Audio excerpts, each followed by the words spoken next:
It was just a video, Judge. People loved it, it got views, it got attention, and everybody's acting like it's some huge tragedy. It's really not that serious. The heavy oak doors of the courtroom swung open, but the young man who stepped through didn't carry the weight of the law on his shoulders. Instead, 4-year-old Tyler Vance strolled in with the smirk of someone who believed the entire world was a stage for his next viral video.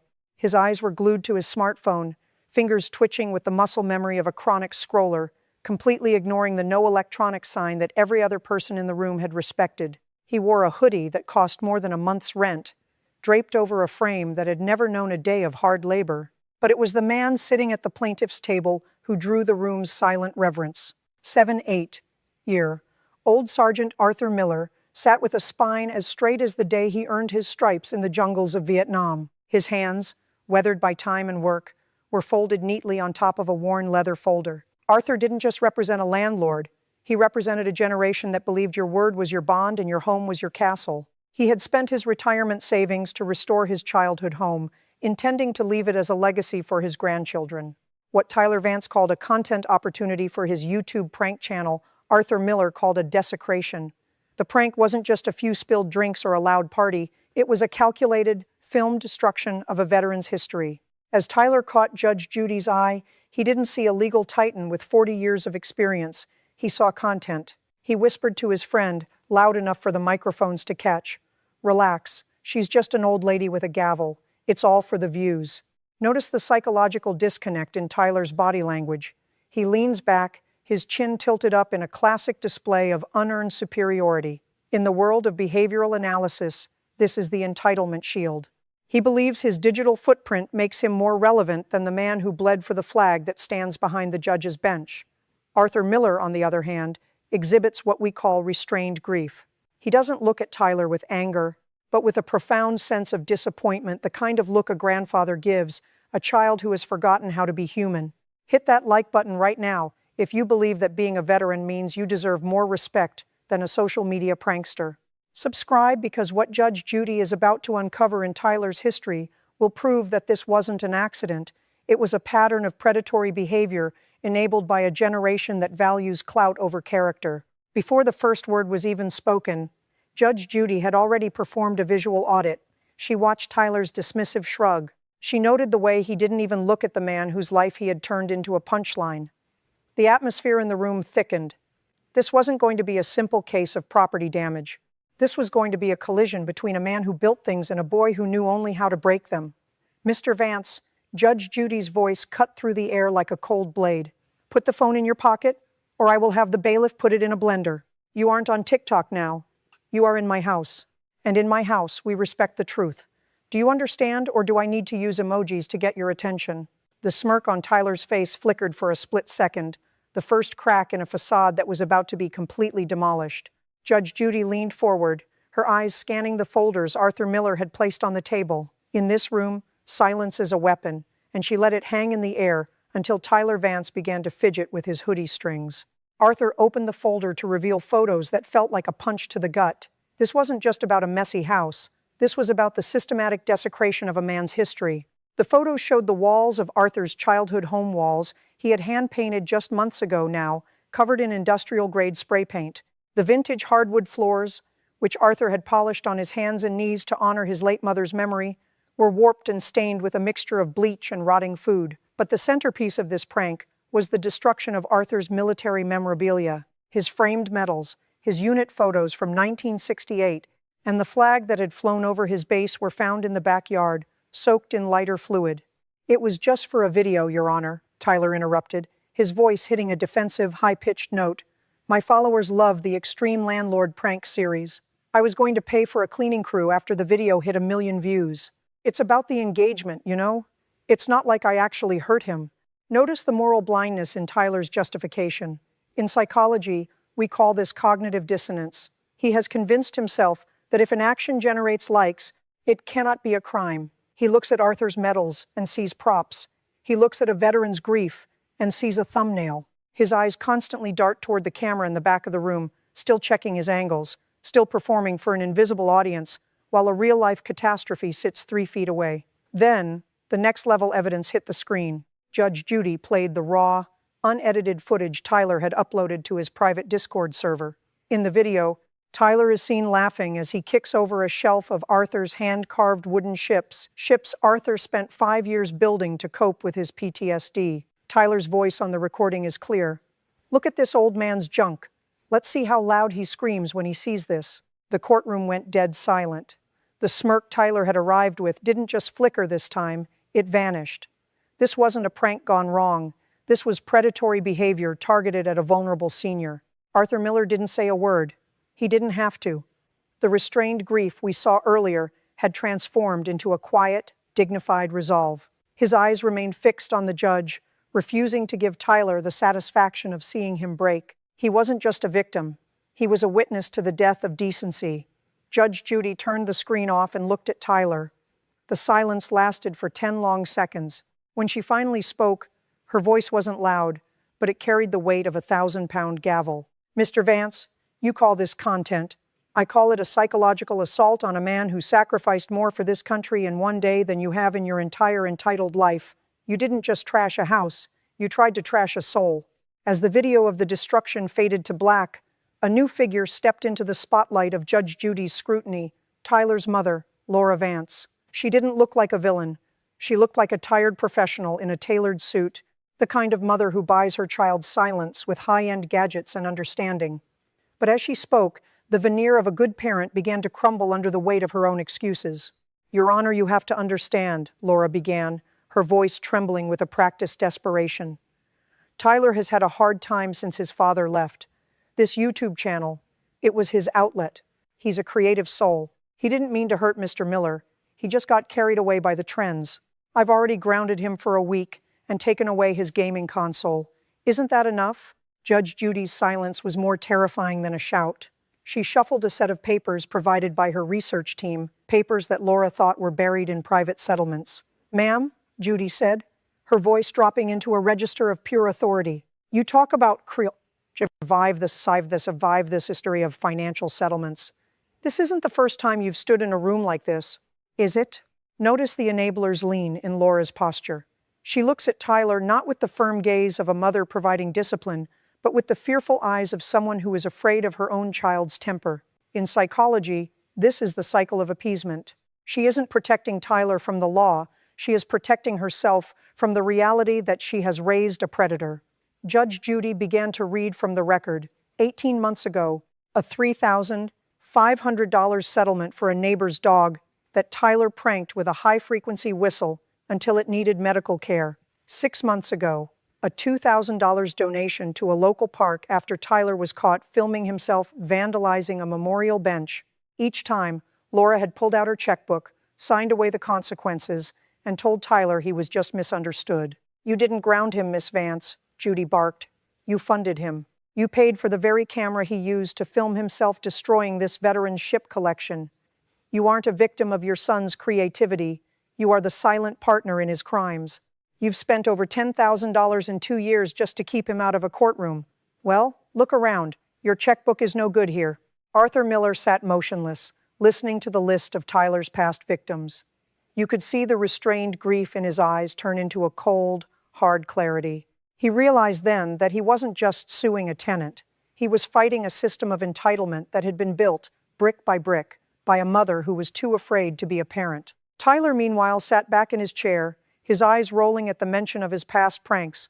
He didn't look ashamed, he looked bored. In his mind, this was just a longer-than-usual cutscene before he could go back to his digital world. He didn't realize that the entitlement shield his mother had built for him was about to be shattered by the one thing money couldn't buy in this room, Judge Judy's sense of justice. The atmosphere in the courtroom shifted from a legal debate to a psychological battlefield. Judge Judy leaned back, her eyes boring into Tyler Vance with a gaze that had dismantled thousands of liars before him. Tyler, sensing the walls closing in, attempted to deploy his final defense, the language of his generation. He shifted in his seat, a forced, nervous laugh escaping his lips as he tried to regain control of the narrative. "Look, Judge," Tyler said, waving a hand dismissively, "it's not that deep. You're looking at this with total boomer energy. In the creator economy, attention is currency. I was actually giving Mr. Miller's house free exposure. Most people would pay for that kind of reach. It was a joke, a prank, A vibe. Why is everyone acting like I committed a felony? Notice the narcissistic pivot in Tyler's response. In behavioral analysis, when a perpetrator cannot deny the act, they attempt to redefine the reality of the victim's pain. By calling it exposure, he is trying to gaslight a 7-8-year-old veteran into believing that the destruction of his home was a gift. His eyes are wide, searching the room for a sign of a laugh track that doesn't exist. He is a boy who has spent so much time in a digital echo chamber that he has lost the ability to process human suffering. Judge Judy didn't interrupt. She let his words hang in the air until they sounded as hollow as they truly were. Then she struck. A vibe, Mr. Vance? Exposure? She repeated, her voice laced with a sarcasm that felt like ice water. Let's talk about exposure. Let's expose the fact that you are a 2-4-year-old man who still lives on his mother's credit cards. Let's expose the fact that you think destroying a man's medals is creative, because you lack the talent to create anything of your own. She turned her gaze to the gallery, addressing the audience with the authority of a master strategist. He calls it boomer energy because he's terrified of character energy. He uses slang to hide the fact that he is a coward who preys on the elderly because they don't have a cancel culture to fight back with. But today, Mr. Vance, I am your cancel culture, and I'm not just going to mute you. I'm going to hold you accountable in a way a like or subscribe can't fix. Arthur Miller leaned forward, his hands gripping the edge of the table. You could see the moral justice arc reaching its peak. For the first time, Tyler looked away. The entitlement shield didn't just crack, it disintegrated. The smirk was replaced by a twitch in his jaw, a physical sign of status humiliation. He realized that in this room, his 50,000 followers weren't an army, they were witnesses to his shame. You think you're a leader of a movement, Tyler, Judy continued, her voice dropping to a deadly whisper. But you're just a small boy in an expensive hoodie, standing in the shadow of a man who spent his youth in a foxhole so you could have the freedom to be this pathetic. You didn't prank a landlord. You insulted a hero. And that vibe you're feeling right now, that's called the truth. How does it feel to be seen for exactly who you are? Just when the room thought this was a simple case of a prank gone wrong, Judge Judy reached for a secondary folder. This was the moment the next-level strategy was deployed. In the legal world, most people look at the what, but Judge Judy always looks at the why. She leaned forward, her eyes narrowing as she looked at Laura Vance. Miss Vance, let's stop talking about your son's creative outlet and start talking about the local real estate market, Judy said, her voice dropping into a tone of quiet menace.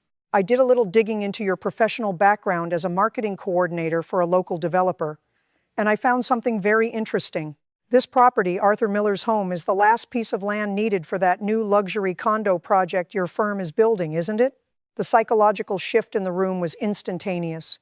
Notice Laura's reaction. Her hand flew to her throat, a universal gesture of internal panic. Her eyes darted to Tyler, who, for once, didn't have a comeback. In the world of behavioral analysis, this is the exposure of the shadow. This wasn't just a prank. It was a targeted campaign to drive a veteran out of his home so it could be declared a distressed property and sold for a fraction of its value. Your Honor, that's a coincidence, Laura stammered, her voice losing its polished edge. Tyler didn't know anything about that. He chose the house because it was next door. Judge Judy didn't buy it for a second. He chose the house because you told him Arthur Miller was an easy target. You didn't stop him from filming those videos because those videos were meant to be evidence of a nuisance neighbor. You wanted the city to see an old man who couldn't maintain his property. You wanted Arthur to feel so overwhelmed, so broken by the destruction of his memories, that he would finally sign the papers and move into a facility. Notice the moral justice arc at play here. Arthur Miller, the man who stood straight during the jungles of Vietnam, was being attacked in his own living room by a woman with a checkbook and a boy with a camera. The sacred sacrifice Arthur had made for his country was being weaponized against him by the very people he fought to protect. Judge Judy turned to Arthur. Mr. Miller, did they offer to buy your house before the pranks started? Arthur nodded slowly, his voice steady. 3 times, Your Honor. Every time I said no, the accidents got worse. First the trash, then the music, and finally, my roses and my ships. This revelation changed everything. The entitlement shield Tyler had used was actually a weapon provided by his mother. Tyler wasn't just a disrespectful kid, he was a pawn in a financial hit job. And Laura Vance wasn't an enabling mother. She was a corporate predator using her son's narcissism to do her dirty work. You call it a vibe? Tyler, Judy said, looking at the boy who was now visibly shaking. But the law calls this conspiracy to commit property damage with malicious intent. And Miss Vance, you thought you were smart enough to play this game, but you forgot one thing. I don't just read the law, I read people, and I can read your greed from across the room. The revelation of the financial motive turned the courtroom's temperature from cold to freezing. Judge Judy looked at Tyler Vance, who was no longer leaning back. His posture had collapsed. He was now hunched over, his hands hidden beneath the table, twisting together in a display of high-stakes anxiety. This is the moment where the digital mask falls off, revealing the terrified child underneath the arrogant persona. Mr. Vance, Judge Judy's voice was a low, rhythmic drumbeat of judgment. You think you're a disruptor. You think you're edgy. But let's look at what you actually disrupted. She pointed a finger toward the screen, which showed a photo of Arthur Miller's hand-carved ships, now a pile of splinters. These weren't just pieces of wood. Mr. Miller spent thousands of hours carving these to keep his mind steady, to keep the memories of the war at bay. When you smashed them, you didn't just break a hobby, you broke a veteran's peace of mind. Notice the moral confrontation in the room. Judge Judy was forcing Tyler to look at the human cost of his likes.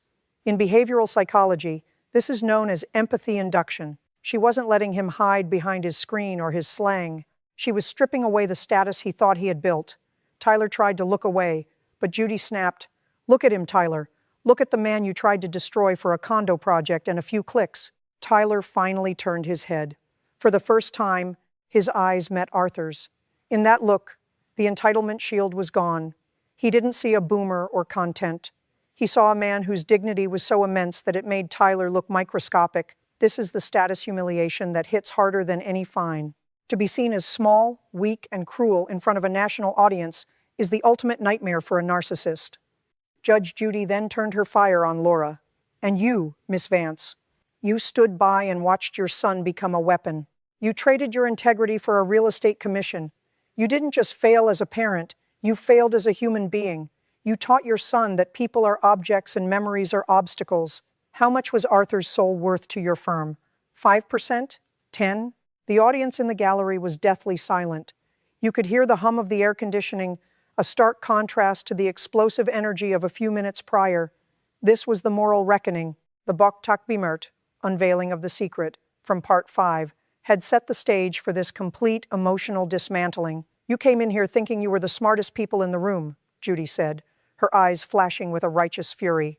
You thought you could prank your way into a payday, but the only thing you've successfully exposed today is the absolute emptiness of your character.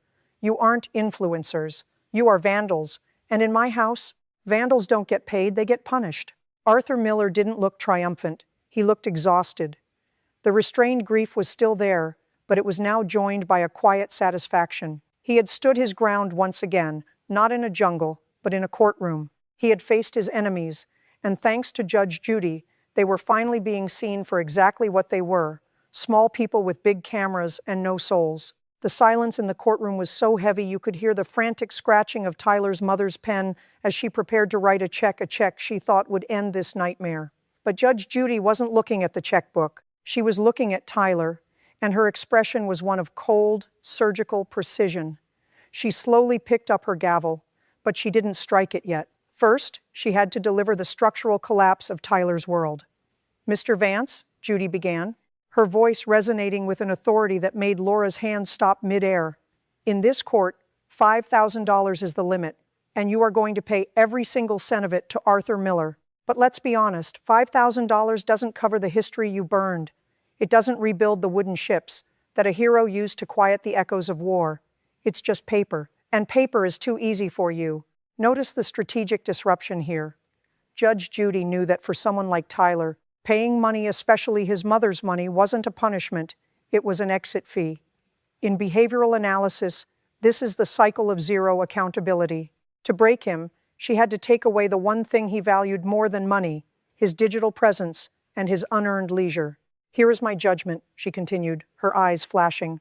"First, the $5,000 judgment stands against you and your mother, jointly and severally, but there are conditions. You will personally spend the next 12 Saturdays at Mr. 12 Miller's home. You will not be creating content. You will be scraping paint. You will be sanding floors. You will be working under the supervision of a court-appointed monitor who will ensure that your phone, your currency of attention, is locked in a safe at the local precinct from 8 a.m. to 6 p.m. Tyler's face went pale. This is the status humiliation we discussed earlier. To a boy who lives for clout, being forced to do manual labor for the man he mocked without the ability to film it is a fate worse than jail. It's the death of the influencer persona and the birth of a laborer. Furthermore, Judy added, leaning so far forward she was nearly eye to eye with Tyler, your YouTube channel and all social media accounts associated with this prank series are to be deactivated immediately. If I find a single Vibe or TikTok featuring Mr. Miller or this property uploaded by you or any of your associates, I will hold your mother in contempt of court. You think you're a big man on a small screen? Let's see how big you are when the screen goes black. Arthur Miller looked up. For the first time, a small, dignified smile touched his lips. This wasn't about the money. It was about the moral justice arc. He didn't want Tyler's cash. He wanted Tyler's respect. He wanted the boy to feel the weight of a hammer and the sting of sweat, to understand that things of value are built with time, not destroyed for clicks. Judge Judy slammed the gavel. The sound echoed like a gunshot. 12 weeks, Mr. Vance. 12 weeks of silence. 12 weeks of service. Maybe by the end of it, you'll realize that boomer energy is actually called integrity, and you don't have enough of it to fill a thimble. Get out of my courtroom.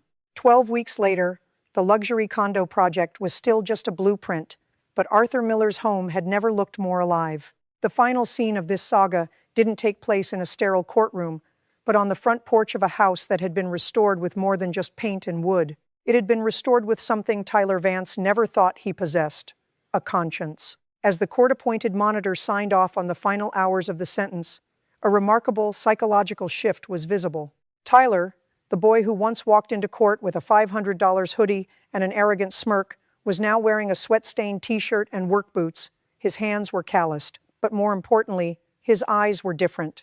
In behavioral analysis, we call this the grounding effect. When you stop living for the validation of strangers on a screen and start working with your hands for someone you've wronged, the ego begins to heal. Notice the interaction between the veteran and the vandal. Arthur Miller didn't treat Tyler like a slave. He treated him like a recruit. He sat on the porch, guiding the boy as he rebuilt the very wooden ships Tyler had once kicked over. In teaching Tyler how to build, Arthur taught him how to care. The sacred sacrifice of the veteran had finally crossed the generational gap, not through a lecture, but through shared labor. Meanwhile, the moral reckoning for Laura Vance was absolute. Stripped of her commission and facing a professional ethics investigation, she watched from her car as her son did something she never taught him to do: take pride in a job well done. The financial web she tried to weave had been torn apart by Judge Judy's gavel, leaving her to face the reality that her enabling had almost destroyed the person she claimed to love. Judge Judy's final lesson echoed through the result of this case. Justice isn't just about punishment, it's about restoration. It's about reminding the world that a veteran's history is not content and a person's dignity is not a vibe. As Tyler handed Arthur the last completed ship, a perfect replica of a 1968 patrol boat, there were no cameras filming, no likes to be earned, and no clout to be gained. There was only the quiet, heavy respect between two men. Hit that subscribe button and share this story if you believe that Judge Judy's unprecedented punishment was exactly what this generation needs to see. Because in a world that tells you to break things and move fast, sometimes the most radical thing you can do is stay in one place, fix what you broke, and learn the true meaning of honor. As the sun set over Arthur's porch, the house stood as a monument not just to a veteran's service, but to the day power failed and character decided everything. The influencer was gone. In his place was a man who finally understood that the most important thing you can build in this life isn't a digital empire, it's a soul that can look itself in the mirror without flinching. Case closed.